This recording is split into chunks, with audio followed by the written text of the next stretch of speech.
Bonjour à tous, je suis Kylian Marlier, votre trader formateur. Bienvenue dans cette nouvelle vidéo dans laquelle on va voir ensemble comment trader avec les points pivots. Donc je vais vous partager mon écran, je vais vous expliquer comment les placer, à quoi ça sert, comment justement mettre ses take profits et ses stop loss quand on va trader avec les points pivots. Donc voilà, on va faire vraiment un guide complet. On va pas perdre de temps, je vous partage mon écran tout de suite.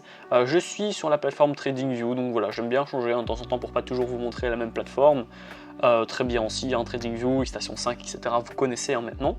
Je suis actuellement sur le DAX en D1.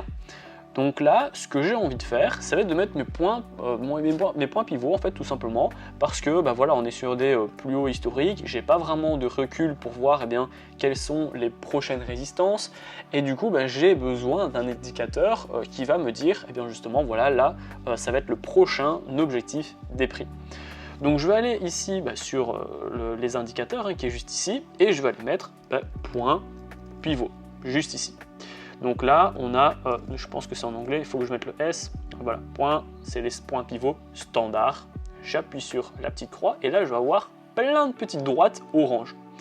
Donc les petites droites orange, à quoi ça sert? C'est justement ça, les points pivots, c'est ce qui va montrer des résistances et des supports. Donc là, ce que vous voyez ici, R1, R2, R3, R4, R5, c'est des résistances. Donc résistance 1, résistance 2, résistance 3, etc. Pour le S1, S2, S3, S4 et S5, c'est le support 1, support 2, support 3, support 4 et support 5. Et là on le voit, alors vous le savez, on le sait en trading, ça marche pas toujours à tous les coups, c'est le graphique en soi qui dirige le marché, qui fait ce qu'il veut. Par contre on voit quand même qu'à beaucoup de moments, les prix viennent réagir au point près sur les points pivots avant de repartir dans le sens initial. Donc par exemple ici, on vient taper exactement la résistance 1 avant de replier. Ici on va rebondir sur le support, exactement le support 2 que vous voyez ici pour rebondir. Et on le voit vraiment souvent, donc là on le voit très très bien aussi, là aussi, là aussi, là aussi, là le support a très bien marché, et donc là on est actuellement sur la résistance 1 qui du coup est mon point qui va être difficile à passer aujourd'hui. Si on casse justement par le haut ma résistance, mon prochain objectif, je vais enfin pouvoir l'avoir grâce à mes points pivots, il va être ici en fait, comme on le voit là, R2 qui signifie c'est ma deuxième résistance. Et là on va être sur les 16 394,626. Donc là ça va être mon prochain take profit en cas d'achat. Là évidemment avant de vouloir acheter, je vais devoir attendre que la bougie elle casse la résistance 1. Je ne vais pas aller viser la résistance 2 si on n'a déjà pas cassé la résistance 1, c'est logique. C'est comme si en vente je vais chercher tout en bas alors qu'il y a déjà beaucoup de support avant. Donc là, j'ai réussi justement à tracer mes points pivots. Maintenant, je ne sais toujours pas comment ils sont calculés en fait. Le point pivot est calculé avec le point le plus haut de la veille, le point le plus bas de la veille et le point de clôture de la veille divisé par 3. Voilà, et ça donne justement toutes ces résistances et ces supports. Alors, moi, ce que je vous, maintenant que vous savez comment les calculer, ce que je vous recommande, ça va être donc d'être ici, dans les paramètres de cet indicateur, et d'en supprimer quand même, dans l'idée. Donc là, en fait, on voit PS1, R1, R2, R3, R4 et 5. Ça sert à rien de mettre la 5 et la 4, voire même la 3. En règle générale, on va toujours aller chercher R1, R2. R3, c'est quand même très très rare, de toute façon on va le voir, là je vais appuyer sur OK, c'est quand même très très rare de voir ici R3 ou S3, on l'a vu une fois ici, mais sinon on le voit que c'est quand même relativement jamais atteint en fait, et autant sur le R3 ici on le voit. Donc moi ce que je vous conseille c'est de faire au plus clair, au mieux, surtout si vous êtes un débutant, ne vous prenez pas la tête, retirez S3 et R3 et utilisez uniquement le S1 R1 et le S2 R2 pour le support et la résistance. Maintenant ce qu'on va voir c'est pivot time frame. Donc en quoi justement ils sont calculés ces pivots? Est-ce que c'est auto, est-ce que c'est daily, est-ce que c'est weekly, etc. Alors, si vous faites du daily, ça va être vraiment, donc si vous les mettez en daily, c'est vraiment du scalping. Donc scalping intraday. Donc là, vous allez être en dessous des H1, vous allez utiliser M15, etc., M1, voilà, c'est vraiment de l'intraday scalping, c'est très rapide. Si vous utilisez du weekly, là, on va être plus pour du day trading. Donc voilà, le H4, je veux dire ouais, H4, D1, H1, là c'est bien pour utiliser le weekly. Et si vous êtes en monthly, donc moi je vais l'utiliser le monthly, je vais le mettre ici, eh bien c'est que vous êtes sur des grosses unités de temps, D1, W1, mois, etc. Et donc là j'appuie sur OK. Donc là, vu que je fais du D1, ça veut dire que je fais du swing trading, hein, vu que là je suis en D1 pour me positionner, donc j'ai pas le choix de le mettre en monthly. Si vous faites du trading, vous pouvez les mettre en weekly. Si vous faites de l'intraday ou du scalping, vous pouvez les mettre en daily. Donc maintenant que vous savez à quoi ça sert et comment justement c'est calculé, vous savez maintenant comment justement bien les configurer. Et là, du coup, vous avez vraiment des points pivots qui sont configurés de manière à ce qu'ils soient adaptés à votre stratégie de trading.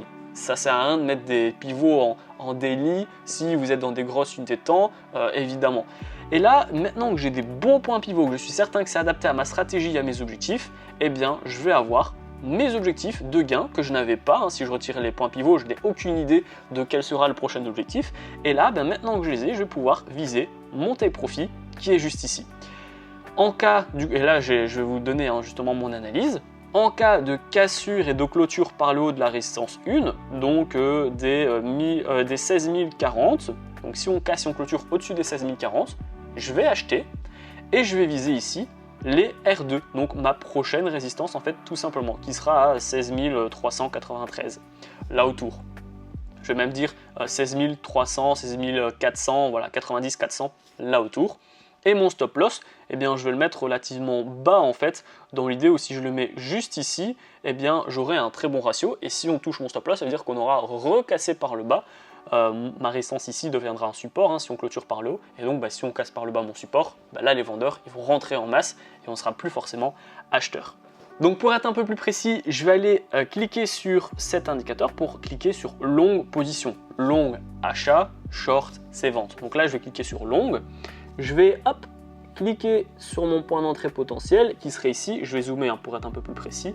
Donc moi, mon point d'entrée, j'ai besoin de le mettre au-dessus de ma résistance parce que je ne me positionne pas tant qu'on ne l'a pas cassé. Si ça tombe là maintenant, les prix vont s'effondrer et du coup la résistance aura fait son job. Donc je dois être certain qu'elle ait cassé la résistance. Donc je vais me positionner ici. Mon take profit, comme je vous l'ai dit, je vais le mettre sur les 80. Allez, 95, 92, voilà, sur la résistance 2. Et mon stop loss, je peux le mettre juste ici en fait. Donc là, pour le coup, je peux le mettre à 1% de perte ou à 0,50% de perte. Tout dépend encore une fois de votre capital, de votre lot, de votre risque, etc. Vous connaissez la chanson. Mais si du coup je fais ça, eh bien je vais avoir un bon ratio, un ratio de 3,68. Donc c'est ça qui est intéressant avec les points pivots, c'est qu'étant donné que vous allez pouvoir travailler sur des résistances, et je pense même que je peux être un tout petit peu plus précis et le monter, voilà, comme ça, clac. Voilà, là on est bien précis. Là j'ai un ratio final de 3,76. Donc je vais gagner 3,76 fois plus que ce que je peux perdre. Si vous mettez un stop loss à 1%, vous pouvez aussi. Maintenant dans l'idée, comme je vous ai dit, si on se positionne ici et qu'on touche et qu'on casse par le bas le support, j'ai envie de vous dire, en fait la position elle est partie. Ça sert à rien que vous le mettez ici ou que vous le mettez ici, vous n'avez plus vraiment de rebond intéressant. Donc ça sert plus à rien de le mettre plus bas juste pour vous dire j'ai perdu 1%. Si vous pouvez vous permettre de perdre moins tout en gardant les sécurités, eh bien c'est vraiment top quoi, tout simplement. Donc voilà, la vidéo est terminée, j'espère qu'elle vous a plu. Faites attention du coup pour résumer cette vidéo avec les points pivots, donc quand vous allez les placer, ne mettez pas S1, S5 et R5, ça sert à rien. Mettez vraiment S1, S2 voire 3 si vous voulez.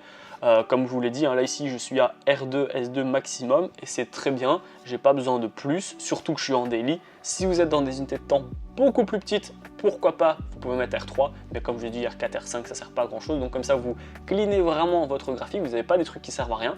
Ensuite, vous faites attention également à comment vous les placez, si c'est en auto, si c'est en daily, si c'est en weekly, si c'est en monthly. Donc là je vous ai expliqué, monthly c'est sur des grosses unités de temps, weekly ça va être pour du day trading là autour, et du daily ça va être pour le scalping, intraday là autour encore une fois.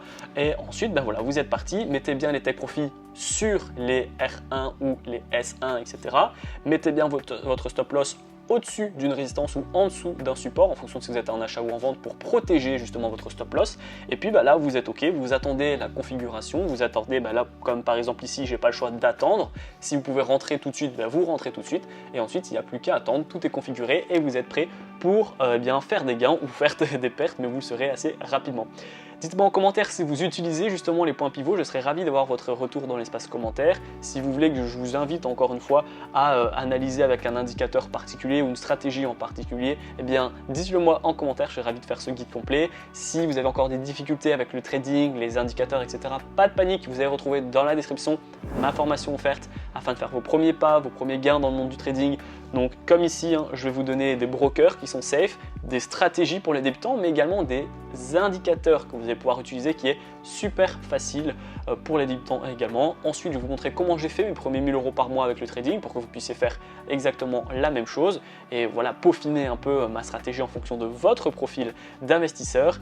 Et ensuite, je vais vous faire un cours entre les take profit, les stop loss, les break-even, les stop loss créditeurs, etc. pour que vous puissiez devenir un trader qui dure dans le temps. En tout cas, j'espère que la vidéo vous a plu. Si c'est le cas, n'hésitez pas à la liker, à la partager et surtout abonnez-vous. Et moi, je vous dis à bientôt pour les prochaines vidéos. Ciao, ciao!